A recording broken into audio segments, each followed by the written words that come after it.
Well, Peter, I'm sorry we had to let you go. I certainly wish you the best.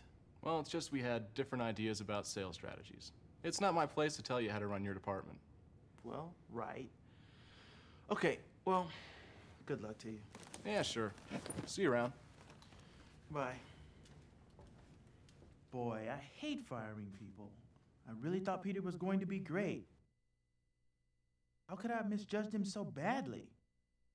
It was a disaster, just when we were supposed to be building corporate sales.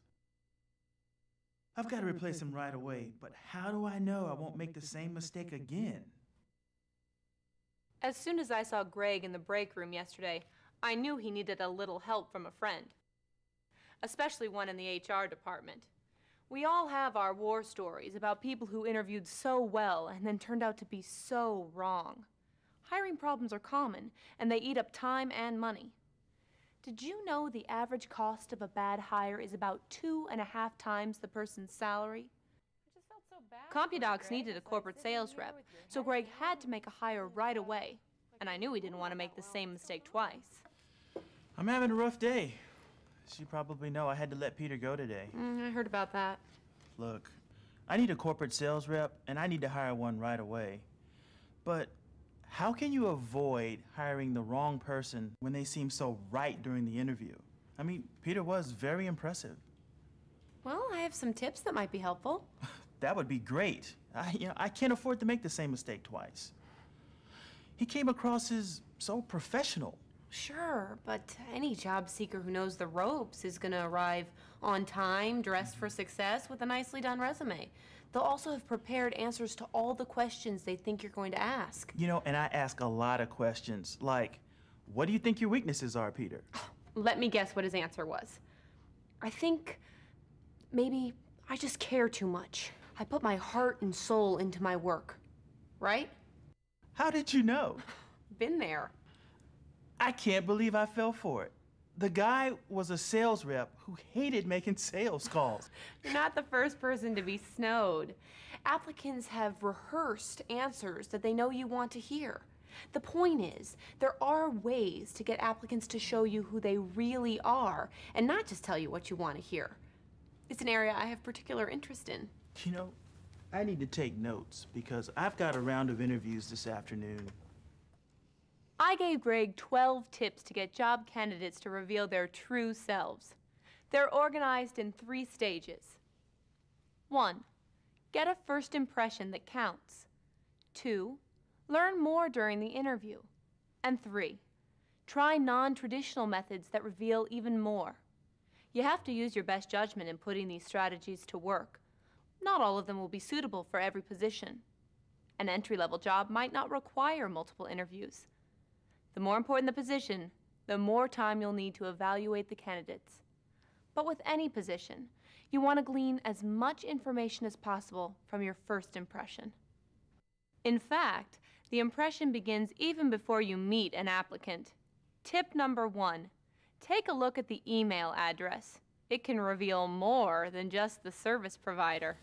srobinson@mailbox.com. Sure.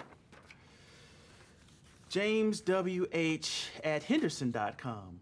Fine. Loves to party at zoo.net. Loves to party at zoo.net. I don't think so. It's time for tip number 2.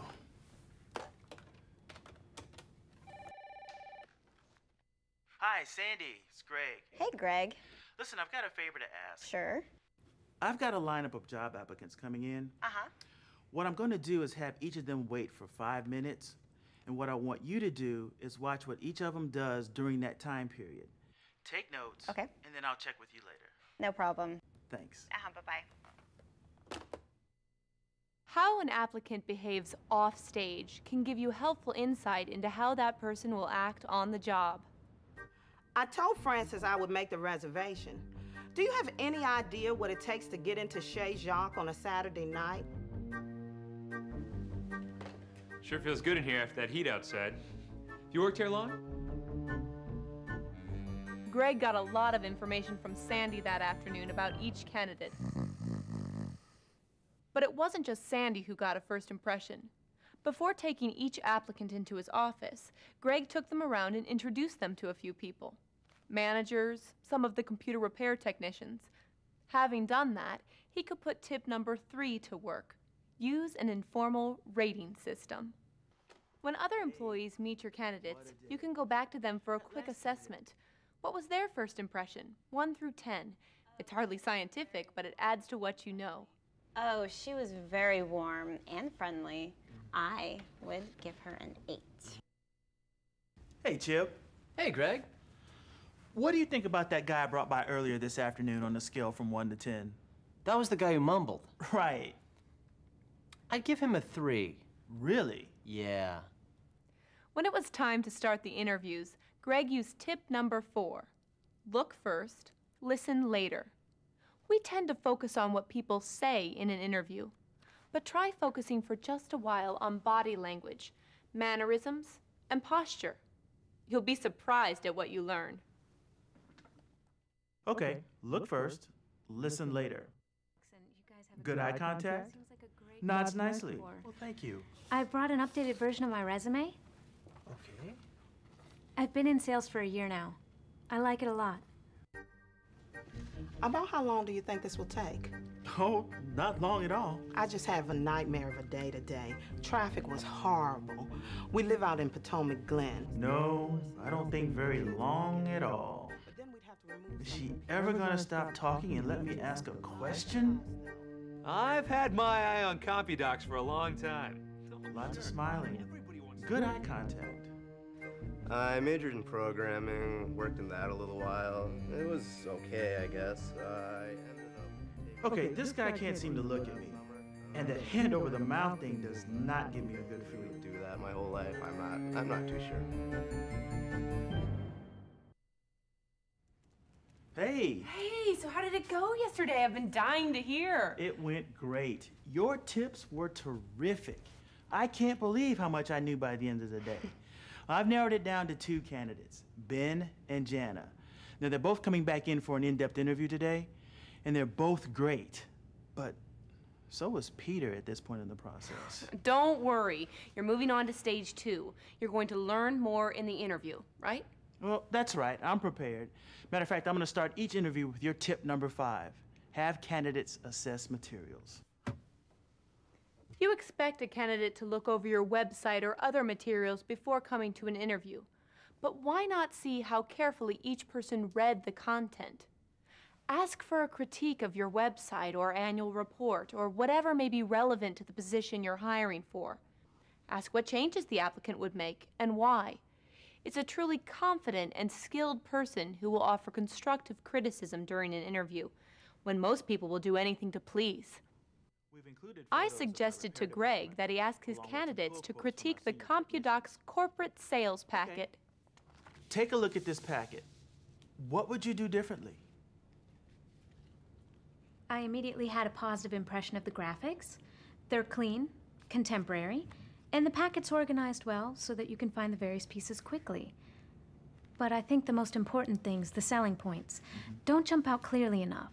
I should know within a minute of opening this why I should have a contract with CompuDocs. So, how would you accomplish that? Okay, take this piece here. Now, tip number 6 requires cooperation from a colleague. Prearrange an interruption. I told Greg I'd be responsible for the interruptions, and it was up to him to evaluate the reactions. Does the candidate graciously go with the flow? Does the candidate remember where the conversation left off? Or is he or she rattled by the unexpected? This tip is useful when you're interviewing for any position that requires flexibility, whether it's a frontline assistant who needs to juggle tasks, or a salesperson who will need to react well when the potential client is interrupted during a sales call. Well, Come in. Hey, Greg. Hey, Hi, how are Terry. you? Hey, listen, you know that information we were talking about earlier? If you could get that to me by the end of the day, that'll be fine. Sure, no problem. That would be wonderful. I'm sorry for the interruption. not a problem. Okay, I'm really sorry about that. Oh, hey, no sweat. Work must go on, right? Right you are.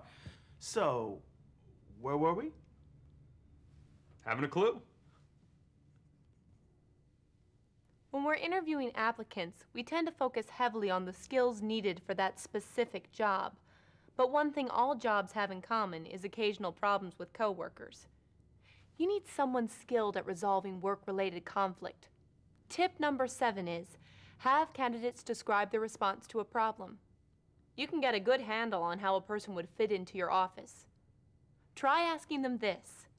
So if you're having a disagreement over a client's job with a repair technician, how would you handle that? Would you call the tech on the telephone, use email, or go by the repair shop? If the problem had been raised by the technician, I would go to see that person immediately.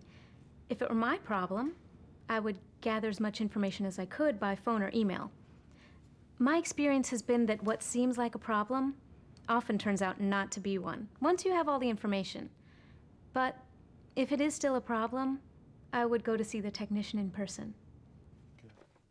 Now, if you want to go one step further in uncovering how a prospective employee might actually act once he or she is hired, use tip number 8, role play.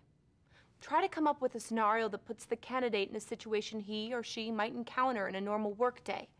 A mock telephone conversation in which you play the part of an irate customer is a good test for many positions. Okay, why don't we do a little role play? For this sales job, Greg decided to play the part of a potential client, someone who uses another repair service and isn't motivated to change. We've had a contract with Tech America for 3 years. And how satisfied have you been? Reasonably. Well enough not to want to go through any changes. I hear you. Change is tough. I've had the same thing for breakfast every day for the past 15 years. Well, then you see what I mean. Sure do. Here's the thing. I think CompuDocs could do a really good job for you. So, if you ever decide you want to try a Western omelet instead of that cold cereal with milk, give me a call. Okay. That was a very interesting approach. Greg told me he was ready to try tip number 9. Have candidates create a job wanted ad. Greg asked them to describe their qualifications and their ideal job. That allowed him to see how well the CompuDocs job matched each candidate and what it was they were looking for. Sure. May I stand? Oh, absolutely. Fulfilling sales job wanted. Diligent and creative computer specialist with 3 years experience in software training and 1 year consumer sales experience, seeks a career upgrade in a corporate sales position. Solid technical expertise, avid interest in business, looking to flex sales muscles and reap the rewards. Oh, company softball team a plus. You want to hear a job wanted ad from me? Okay. Well, you've got some interesting techniques here. And I mean, I admire that. You know, I think you'd be great to work for. Let's see, a job wanted ad. Okay, office manager with sales experience and fantastic people skills in search of the perfect job. I'm hardworking, I get along with everyone. Seeking a position that has flexibility and good benefits and a lot of person-to-person interaction. How's that? Jana, Ben, Jana. I have got to make an offer. I feel like I know them both pretty well, better than I knew Peter before I hired him. And they both have their strong points. Jana's really smart and really knows her stuff, and Ben is really personable. But which one will fit in best and produce the best results? Hey, how are the interviews going? They're going well, but I hadn't made a decision yet. So I'm about to break into stage 3. Try non-traditional methods. Good for you. I hope you brought your walking shoes. Yeah, I did. See you later. Okay, take care. This is one of our most brilliant service Tip number 10 is conduct a walking interview. Walking around the workplace may encourage a more genuine exchange of ideas. Don't talk much yourself. Pay attention to the candidate's comments and questions. Ask, what's your impression? You'll learn whether you have a person who can literally think on his or her feet. So, what do you think? Well, I think this department was organized by someone who clearly understands quality control. And I think that would make an excellent sales point. Once your walk is finished, you can try tip number 11. Have candidates write instructions. The instructions can be work-related, such as a 10-step guide to running a meeting. But they can also be creative, such as how to make a perfect cup of coffee. I've seen this exercise reveal a lot. Correct spelling and grammar, logical thinking, a sense of humor, or lack of any of those. Greg decided to ask his candidates to write instructions for making a pot of coffee. Yeah, go ahead. Give it a read. Fill pot with water. Pour in the coffee maker. Measure coffee into filter. I'm sorry, what is this word? Oh, good question. According to how much you want to make. Sorry, my handwriting's awful. Or was it my bad spelling on that? Greg was getting closer to making a decision, and he still had tip number 12 up his sleeve. The final tip. Ask candidates for a brief self-portrait. What would they want you to know about them if they only had a couple minutes to tell you? Pay as much attention to the delivery as the actual words. Is the person believable? Does the self-portrait move beyond cliches? It's a great run. In other words, is the person able to sell him or herself? Those guys I work for, they never appreciated the way I work. Like I said, I'm a people person. Sometimes I just care too much. I'm a perfectionist. I put my heart and soul into my work. I've heard that line before. My competitive nature, which lies dormant most of the time in my personal life, springs into action when I'm in selling mode or on the softball field. Really? Right. Winning a softball game is satisfying. Winning a sale confirms that I'm doing what I'm meant to do. And losing a game isn't so bad as losing a sale, because with the game, there's still pizza afterwards. Come in. Hey, Terry. Well, did you decide? I sure did. You'll be getting a call from my new sales rep in the morning to set up an HR appointment. Great. Terry, I can't thank you enough for your help. The process this time was totally different. I felt like I saw real people and not just job applicants. So, which real person did you hire? The right one. There will never be any guarantee that the person you hire will be the right one. But the more you can get the candidates to reveal their real selves, the better the chances for a good fit. It takes a number of different strategies to uncover a candidate's skills, talents, and personality, not to mention quirks. Not all these suggestions will be appropriate for all the positions you may hire for. Try as many as you can. Your hiring skills will improve dramatically. Good night.